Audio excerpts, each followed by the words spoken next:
Boa noite, Brasil. Boa noite, Além Brasil. São 21h04, horário de verão, horário de Brasília. Estamos ao vivo com o nosso encontro semanal, seu programa ABP TV. Hoje, especial CBP Gold, atividades e independência química do CBP. Quem estará conosco, doutora Ana Cecília Marques, direto de São Paulo. De São Paulo também, doutor Ronaldo Laranjeira. E já também vai estar conosco o doutor Ângelo Campana, direto do Rio Grande do Sul. Nós vamos apresentar primeiro um pequeno vídeo sobre esse tema. Põe no ar. O mês de novembro de 2016 é muito importante para a Associação Brasileira de Psiquiatria. Entre os dias 16 e 19, a ABP realiza o seu Congresso Brasileiro de Psiquiatria, o maior congresso de especialidade médica da América Latina. Serão mais de 300 horas de atividades científicas, com a participação de mais de 1.100 pessoas, apresentando os temas em conferências, mesas redondas, cursos, entre outros. A dependência química é um transtorno crônico e multifatorial que se caracteriza por um conjunto de acontecimentos comportamentais, cognitivos e fisiológicos que se apresentam após o uso contínuo de substâncias. É isso aí, você também pode participar deste programa. Põe no ar, Diego. Para participar é muito fácil, basta acessar o portal da ABP, www.abp.org.br. Na página de exibição do programa, encontre o formulário do Linha Direta.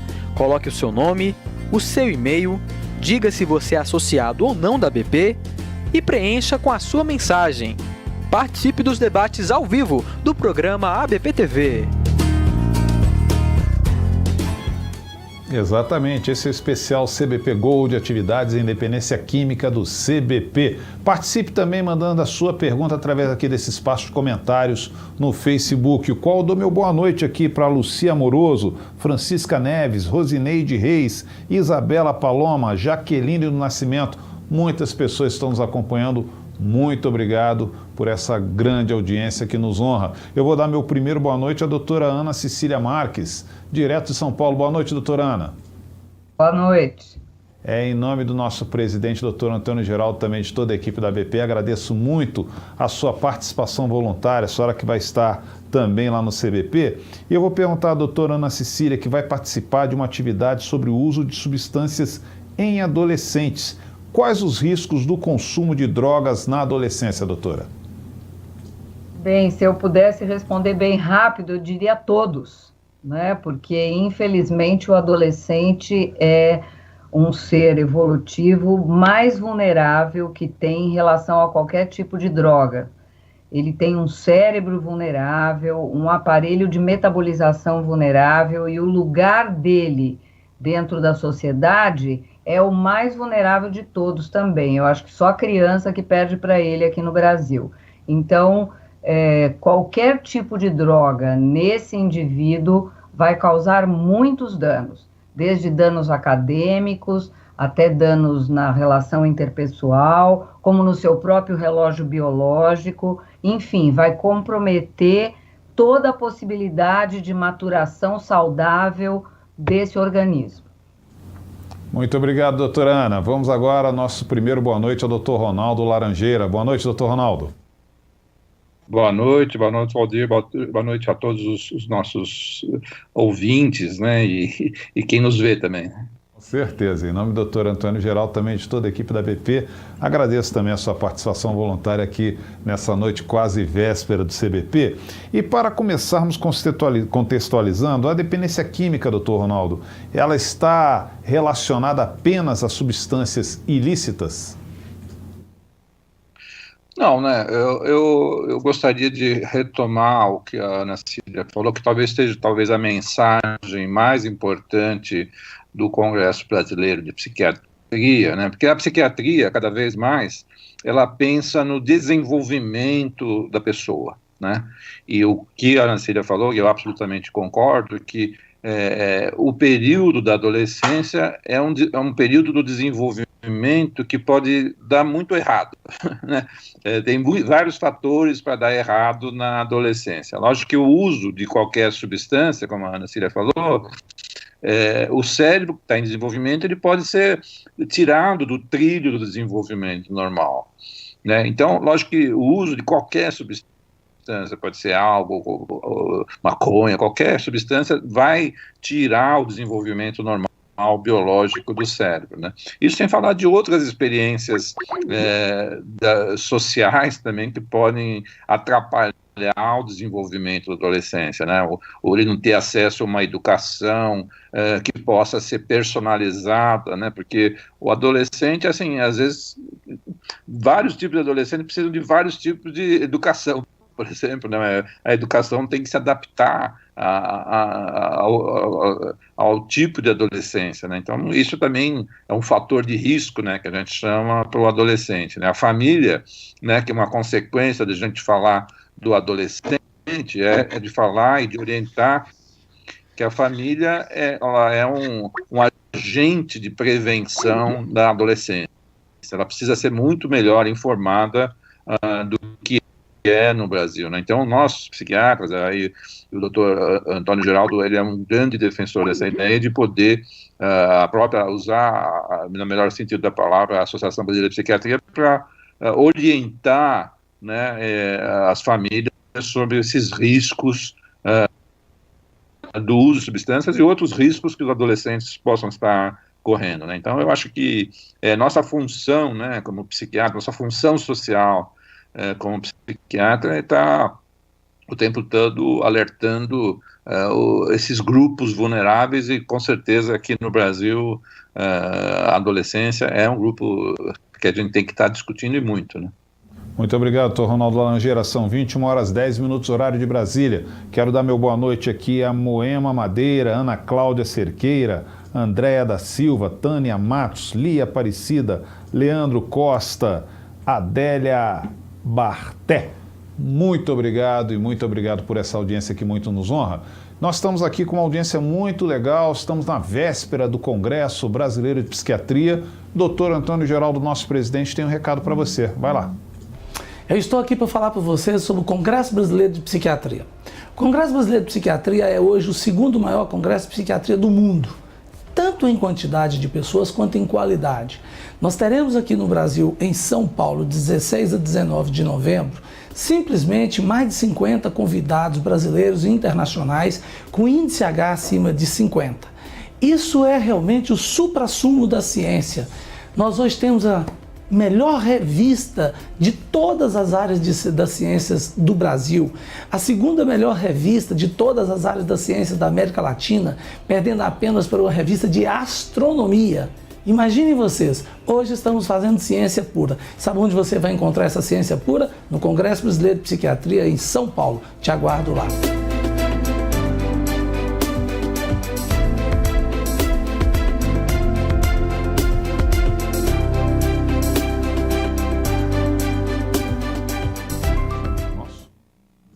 Pois é, e você vai encontrar também a ABP-TV em edições especiais no Congresso Brasileiro de Psiquiatria, lá em São Paulo. Põe no ar, Diego.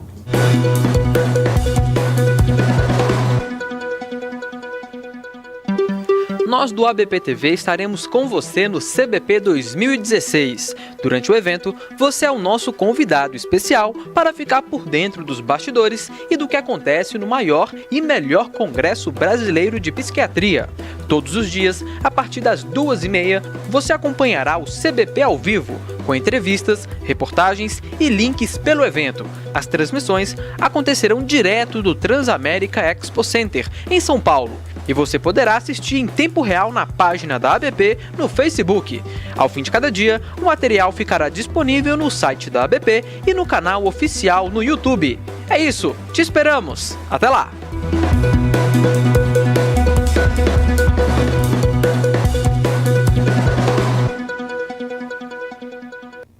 É isso aí, esperamos você também lá. Gostaria de dar meu primeiro boa noite ao doutor Ângelo Campana. Boa noite, doutor Ângelo, direto do Rio Grande do Sul. Boa noite. Boa noite. Em nome do nosso presidente, doutor Antônio Geraldo, de toda a equipe da BP, agradeço também a sua participação voluntária aqui. Às vésperas do nosso congresso, está aqui se dispondo... O programa BP-TV... Isso, falinha acontece, ao vivo acontecem essas coisas. Doutor Ângelo, eu vou te passar uma pergunta de sua colega, doutora Moema Madeira. Ela pergunta: gostaria de saber informações sobre como tratar o uso abusivo de ketamina.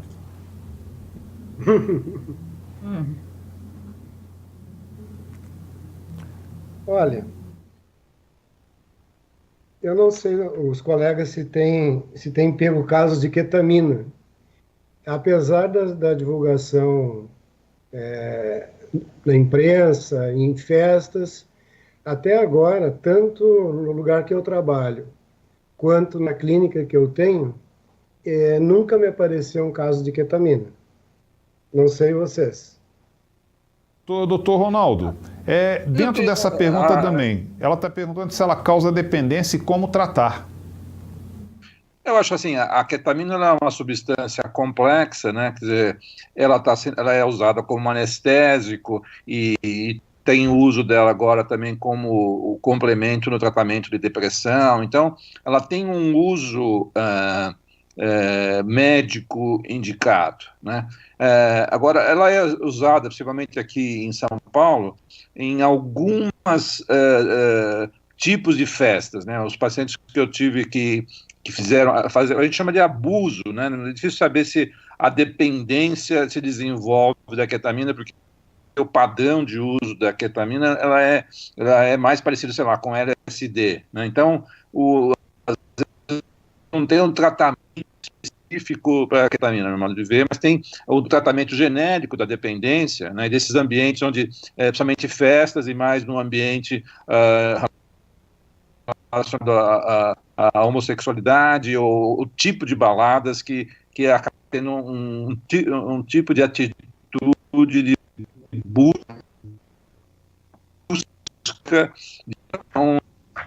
e tem alguns pacientes que vão usar regularmente, vão se desorganizar no geral por causa da ketamina, né? Mas eu, de modo, pelo menos na minha experiência clínica, está sempre relacionado a esses ambientes, né, que a pessoa possa se desorganizar devido ao uso constante dessa substância, né? Realmente, eu tenho dificuldade de falar da dependência da ketamina, mas acho que tem mais o uso regular, o abuso da ketamina que possa ter uma desorganização geral, que possa se beneficiar do básico do tratamento da dependência, da dependência química, né?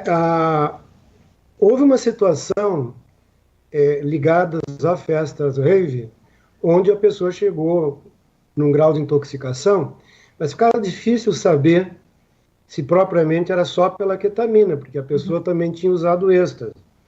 Então, assim, o tratamento do quadro agudo foi na emergência, e como é um anestésico, há risco de parada respiratória, enfim, foi cuidados gerais, né?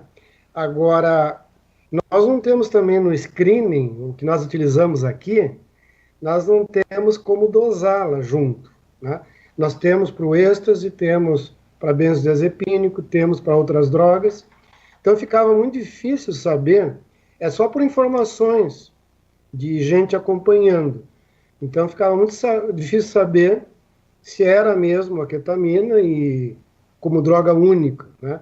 Mas o tratamento, num caso que ocorreu aqui, onde foi citado o consumo, foi de manutenção dos cuidados gerais, né?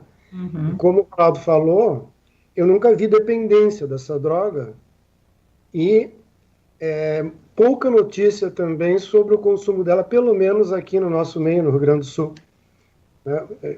Mais drogas estimulantes, como êxtase ou metanfetaminas, e às vezes o GHB. Mas a ketamina é mais difícil a gente encontrar. Obrigado, doutor Ângelo. Doutora Ana Cecília, vamos responder aqui a Rosineide Reis. Ela gostaria de saber sobre o desenvolvimento de esquizofrenia através do uso de drogas. Então, os acompanhamentos de usuários de cannabis, usuários crônicos de cannabis e também dependentes de cannabis têm mostrado o aumento da prevalência de esquizofrenia. Então, especificamente, os estudos mostram que é a cannabis, a maconha, que que tem aumentado esse aparecimento da esquizofrenia em usuários crônicos e dependentes, né? Essa é a relação mais direta que a gente tem observado. Existem as psicoses agudas, mas aí todas as drogas podem dar. E aí, se esse indivíduo vai evoluir com uma psicose mais resistente, que se prolonga ao longo do tempo e aparentemente lembrando uma esquizofrenia, isso é cada caso. Mas esquizofrenia mesmo, a relação direta é com o uso crônico e dependência de cannabis. Muito obrigado, doutora Ana Cecília. Doutor Ronaldo, vamos responder aqui a Suzana Mota. Ela pergunta quando e por que a pessoa decide parar de usar a substância química. Eu vou responder essa pergunta, mas antes eu queria talvez dar um destaque para o que a Ana Cecília falou, e tem até um artigo que eu chamar a atenção, está coincidentemente aqui, do professor Valentim Gentil, na revista Scientific America de 2 anos atrás, que chama Maconha e Demência Precoce, né? Eu acho que esse artigo do professor Valentim, ele dá, eu acho que para quem quiser saber com um pouco mais de detalhes do que a doutora Ana Cecília falou, eu acho que é uma excelente revisão, né, dessa relação da maconha com psicose de uma maneira geral, né? Por isso que o Valentim até muito elegantemente chamou de demência precoce, né, que é um termo mais antigo, mas ele é um termo mais clássico, né, e a gente vai ver esquizofrenia, como a Ana Cecília falou, e vários tipos de psicoses crônicas meio diferentes, complexas, né. Essa é uma pergunta realmente interessante, porque a gente vai estar discutindo isso no Congresso Brasileiro de Psiquiatria, realmente essa complexidade, né, que é a relação da maconha com quadros psicóticos crônicos, né, e que nem sempre às vezes a gente vai chamar de esquizofrenia, né, como o artigo do Valentim mostra, né, mas vai ter esse impacto crônico, né. Então, eu sinceramente, está relacionado com o começo das perguntas, que é sobre a adolescência e uso de drogas, né, que é o principal e o mais impactante efeito do uso de drogas, que é esse quadro psicótico crônico em adolescentes que a gente tem visto cada vez mais na nossa prática clínica, né? Agora, desculpa me alongar um pouco, mas acho que esse talvez seja o assunto do Congresso e talvez o assunto que mais desperte interesse na população, porque todos nós, eu acho que temos visto um aumento de casos nos nossos consultórios de quadros psiquiátricos complexos relacionados ao uso de maconha, né? Por isso que a gente compartilha uma atitude em relação à maconha bem diferente do que, às vezes, a mídia tenta retratar, né? Agora, a pergunta é assim, o que motiva as pessoas a pararem de usar drogas? É um conjunto de fatores, né? Mas normalmente são as consequências do uso de drogas, né? Quer seja as consequências sociais, consequências familiares, consequências da própria saúde, transtornos mentais que aparecem. É uma combinação, né? Nem sempre a pessoa vai buscar tratamento que ela está motivada. Às vezes a própria família é que pressiona, né, a pessoa a ir para o tratamento, né? Ou às vezes pode ser até o sistema judiciário que impõe o tratamento para a pessoa. Então, o que realmente desencadeia, né, o episódio de tratamento da dependência química é uma combinação de fatores, né, e que a gente tem que estar sempre alerta de o que a gente possa fazer como sociedade, como família, e nós como profissionais da saúde mental, para facilitar essa motivação das pessoas pararem o uso de substâncias. E a palavra motivação, ela é chave aí, né, no nosso tratamento. Por exemplo, como motivar as pessoas a parar um comportamento que claramente é danoso para ela, né? E essa família entende isso, mas muitas vezes o usuário de drogas leva às vezes muitos anos para cair a ficha, como a gente fala, né? Ou que é o lado motivacional fique mais em sintonia e para a pessoa realmente parar de usar droga. Então, por isso, talvez seja uma das perguntas mais importantes, mais difíceis de a gente responder, porque é um conjunto de fatores que vai motivar ou não a pessoa a parar, né? O mais preocupante, só para terminar, é que às vezes a pessoa leve muito tempo para se motivar, para parar, e aí as consequências para o cérebro, para a vida pessoal, para o trabalho, para o estudo, acaba tendo um impacto mais irreversível para ser feito, que é aí que realmente que a gente tem que se preocupar. Muito obrigado, doutor Ronaldo Laranjeira. Hoje nós estamos falando sobre as atividades em dependência química que vai acontecer no Congresso Brasileiro de Psiquiatria. Quarta-feira começa. Muito obrigado aqui a Graça Moraes, a Denise Oliveira, Ana Cláudia Cerqueira, Rosilene Reis, Malu Alencar, Moema Madeira. Muito obrigado pela essa audiência, essas pessoas que nos acompanham aqui sempre. Eu vou passar agora para o doutor Ângelo Campana, direto do Rio Grande do Sul, para responder, eu acho que nessa mesma linha, o nosso internauta Daniel Ribeiro, que fez a pergunta através do site da ABP. Ele quer saber, o que fazer quando a pessoa não quer parar de usar? Podemos forçar? Bom, eu acho que é uma continuação do que o Ronaldo estava colocando. Sempre se tenta, né, algum pouco de motivação, né? Sempre se tenta motivar a pessoa, sempre se tenta mudar um pouco essa, não, eu não quero, né?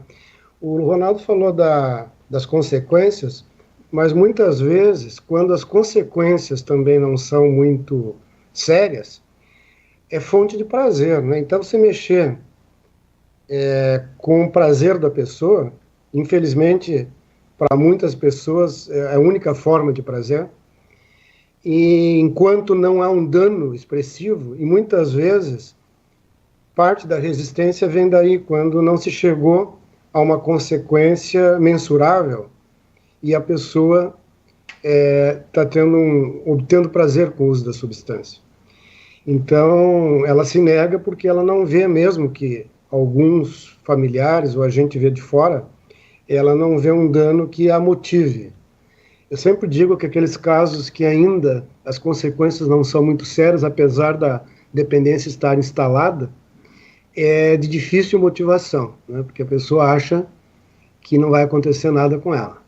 Mas quando as coisas estão acontecendo, e assim mesmo, por um mecanismo de negação, por um mecanismo da pessoa estar num quadro tão grave e que não consegue enxergar a necessidade ou não de tratamento, nós tentamos essa abordagem com os familiares, tentamos com rede de amigos, enfim, se tenta, de alguma forma, contar com pessoas que possam ajudar, entre aspas, a convencer essa pessoa da necessidade de tratamento.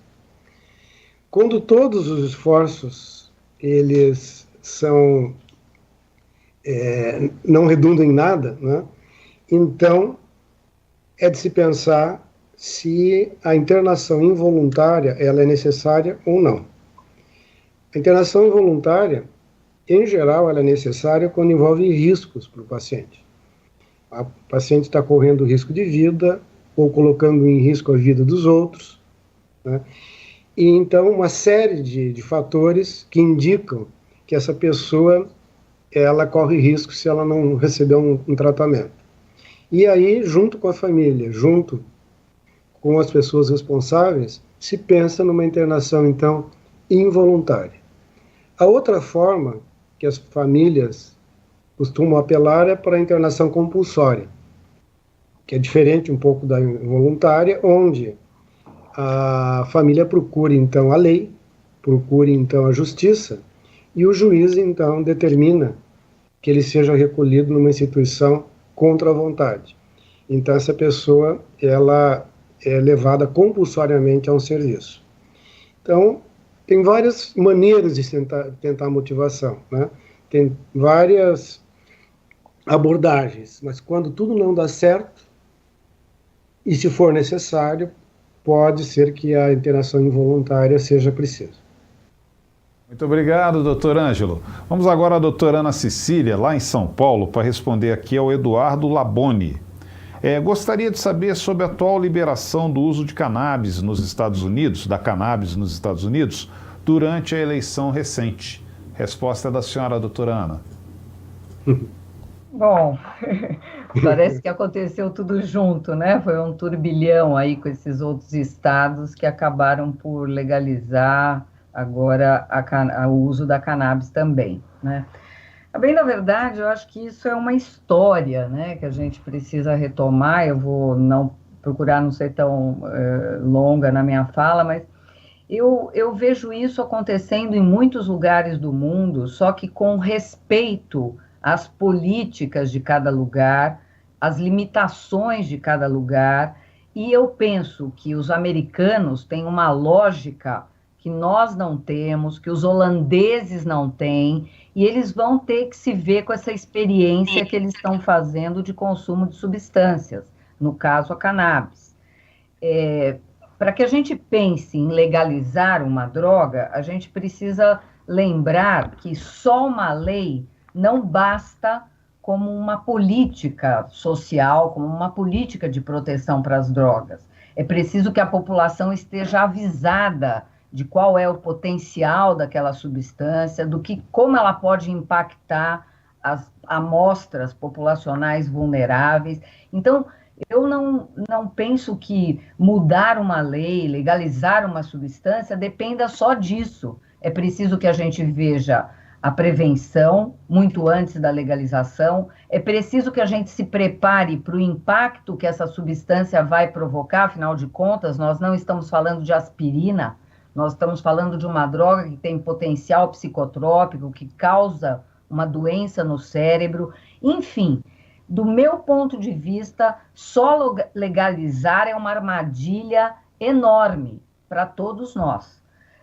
Vocês imaginem que, fora tudo isso que eu falei, ainda tem uma economia das drogas que está por trás da legalização e que vai fazer com que esse produto seja olhado como um produto qualquer, que precisa ser vendido, que precisa dar lucro para muita gente. E nós não estamos falando de um antibiótico, nós estamos falando de uma droga cujo cliente, infelizmente, pode virar um cliente para sempre. Então, eu penso que agora os Estados Unidos vão nos subsidiar com muito mais dados do que já temos dos estados americanos que legalizaram, que é o impacto da droga na sociedade, né? Nós vamos saber mais sobre acidente de trânsitos e cannabis, entradas de jovens com psicose canábica na emergência, crianças que comem cannabis de forma acidental e se intoxicam, enfim, tudo que uma droga legal tem, infelizmente, a consequência de causar. Então, eu temo pela legalização. Eu acho que um país que legaliza uma substância precisa estar muito preparado para controlar esse fenômeno, e eu acho que a conta vai ficar bem cara. Nós vimos recente, né, a experiência do Uruguai, né, onde o colega veio nos trazer, e é um programa muito complexo, assim, né, num país pequeno, com alto controle educacional de saúde, né. Também não sei se vai servir de exemplo, ou não sei se a experiência vai nos mostrar alguma coisa, dada a peculiaridade do Uruguai. Mas a gente pôde observar que é muito complexo, né, e de controles muito difíceis, né? Então, vamos ver. Ok. Que medo. É isso tá aí. pertinho aqui o Uruguai. Meu boa noite, a Ana Cláudia, Jaqueline Nascimento, a Clarissa Dias e também aqui a Calil, André Santos, Edna Bolfin, Ana Cláudia Cerqueira. Muito obrigado pela audiência. Doutor Ronaldo Laranjeira, vamos responder aqui a Ana Cláudia Cerqueira, que ela pergunta se o senhor acha que deveria ter um controle maior sobre a venda de bebida alcoólica. Opa! Esse é o assunto que eu gosto. Eu agradeço a pergunta, mas e realmente está relacionado à própria resposta que a doutora Ana Cecília fez, né? E sobre a legalização. Quer dizer, a gente já paga um preço como sociedade pelas duas drogas legais que nós temos, que é o álcool e o cigarro, que é um negócio absurdo, historicamente falando, né? Quer dizer, o cigarro, né, matou mais no último século do que todas as guerras nos últimos mais de 2.000 anos, né? O álcool corresponde a 5% de todas as doenças que ocorrem num país como o Brasil e no mundo, de uma maneira geral, né? Os acidentes de trânsito relacionados ao álcool, a violência familiar relacionada ao álcool, né? Quer dizer, a experiência das drogas legais, né, é uma coisa, para mim, muito difícil de a gente entender por que querem legalizar mais uma droga, porque a experiência, do ponto de vista de saúde pública, das drogas legais, é um absurdo que a gente paga com esse preço, né? Quer dizer, querer legalizar, e os Estados Unidos já está produzindo dados, né, que mostram assim, que no Colorado, por exemplo, dobrou o número de jovens usando maconha, né? E quando você aumenta, né, o número de usuários, é por isso que o álcool nos ensina isso, né? Nós não conseguimos no Brasil nem controlar a droga legal, que é o álcool, né? Quer dizer, a Ambev é a maior empresa brasileira, superou a Petrobras, superou qualquer indústria nacional, né? Quer dizer, dá mais lucro no Brasil vender cerveja do que petróleo, gasolina, né? Então, nós não temos controle nenhum, né? Não temos venda para menores de idade, né? Venda para as pessoas intoxicadas, né? Nós não temos controle social nenhum do álcool, né? Então, por isso que no Brasil, a gente pensar em legalizar mais uma droga, né? A gente não tem experiência social de controle nem do álcool, né? Quanto mais de outras drogas, né? Então, com certeza, falta muito, né, a experiência, né, porque você fala, qual é a política de prevenção em relação ao álcool no Brasil? Não temos. Qual é a política do Ministério da Saúde em termos de prevenção? Não temos.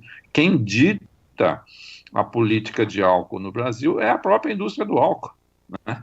Então, por isso que a Ana estava falando dos interesses em relação à maconha. Nos Estados Unidos já está acontecendo isso, né? A indústria da maconha está virando uma indústria, né, que tem uma lógica própria e pressiona, né, as novas leis no mercado lá, né? Por isso que as ações, né, nos Estados Unidos tem as ações das empresas que estão comercializando maconha, né? Que a gente fala maconha, não é só maconha, o cigarrinho de maconha, é bala, é chocolate, é uma série de produtos que hoje existem nos Estados Unidos, né, que são empresas que vendem isso. Por isso que cada vez mais está se vendo intoxicação de crianças que usam balas de maconha, né?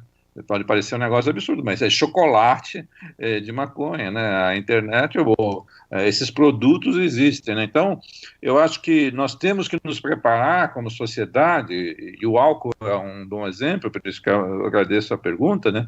Que da gente aprender, a gente já sabe o que fazer com o álcool e a gente não faz, né? E a gente vai ter que se preparar para essa nova onda de drogas que vai acrescentar as drogas lícitas, né? As drogas legais, o álcool, a maconha, que vão vir nos próximos anos. E a gente tem que esperar que nós, como sociedade, né, e isso o Congresso Brasileiro de Psiquiatria pode ser um bom lugar para a gente estimular a sociedade e os órgãos, né, governamentais que deveriam estar fazendo essa política de drogas, e de álcool e drogas, isso não está sendo feito, né? Então, por isso que nós, né, psiquiatras, nós somos bem participantes do debate em relação, quer seja o álcool, né? Quer dizer, eu, a Ana Cecília e o Ângelo, né? Há quantos e quantos anos a gente conversa, debate, participa, né, sobre políticas do álcool, né? Do álcool e de outras drogas, né? Então, para nós, assim, a psiquiatria tem já uma linha, né, de debates muito forte nessa área, né? Nós somos um grupo, né, de vários estados do Brasil que tem profissionais que tem já um cacife, né, um cabedal de experiências muito boa, né? Quer dizer, por isso que a gente tem que aproveitar a experiência que a gente não faz com o álcool, né, e tem que começar a fazer o quanto antes, né? Obrigado, doutor Ronaldo. Boa noite, aqui é a Denise Oliveira, Rafa Vilela, Ana Maria Capel, Edmilson Correia, Ana Cláudia Cerqueira, obrigado pela audiência. Vamos lá, doutor Ângelo, vamos responder aqui ao André Santos.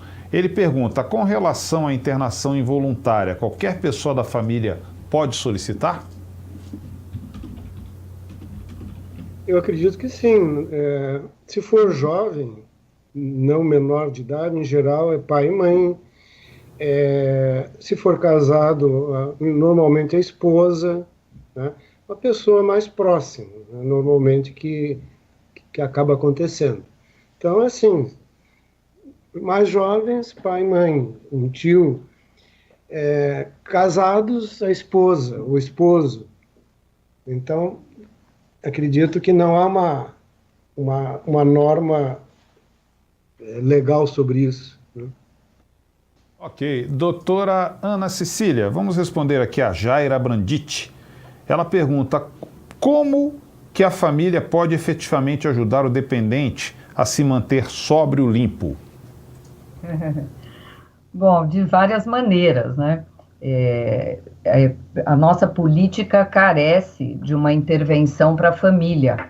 E a família entrar no tratamento também para aprender como cuidar desse dependente, né, desse indivíduo que adoeceu pela droga, é um caminho para que ela pense, junto com os profissionais, com a equipe multidisciplinar, uma estratégia para funcionar como um fator de proteção para que esse indivíduo tenha menos recaídas, né? Lembrando que a doença da dependência, ela cursa com recidivas, com recaídas, mas que se a família se tratar também, se a família participar ativamente do tratamento, ela vai poder ser esse complemento, né, ser esse coadjuvante no tratamento para encontrar a tal da prevenção da recaída, né?